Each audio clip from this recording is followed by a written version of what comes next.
আচ্ছা, এখন আমরা এই ম্যাথটা করব সরলরেখা অধ্যায়ের। যদি -5,1 4,5 7, -4 একটি ত্রিভুজের শীর্ষবিন্দু হয়, তাহলে ত্রিভুজের ক্ষেত্রফল কত? তাহলে আমরা এই ম্যাথটা যদি বিভিন্ন ভর্তি পরীক্ষায় আসে, তাহলে আমরা শর্টকাট ভাবে কিভাবে করতে পারি। তাহলে আমরা যে কাজটা করব, প্রথমে বিন্দুগুলোকে লিখব -5,1 4,5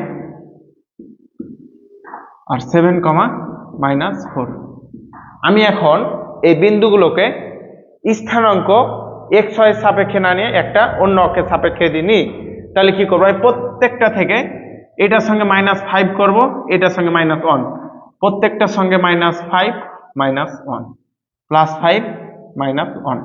তাহলে আমি স্থানাঙ্ক হলে কত পাবো, এইখানে কত পাবো 0, এইটা কত পাবো 5 আর 4, তাহলে 9, আর এইটা কত পাবো 4।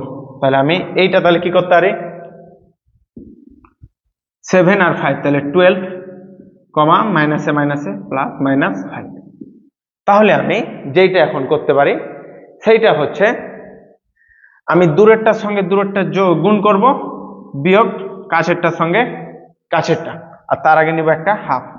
তাহলে হাফ 9 এর সঙ্গে এটাই আমি বিয়োগ করি, তাহলে কত পাবো 5 নং 45, আর বিয়োগ কত পাবো 4 বারং 48, 48 লেটার মডুলাস। তাহলে কি পাবো আমি হাফ ইন্টু -93, তাহলে 93 ভাগ কত 2, আর এইটা সমান আমি যেটা পাবো 46 পূর্ণ হাফ। তাহলে অ্যান্সার কোনটা, বি নাম্বার। ওকে।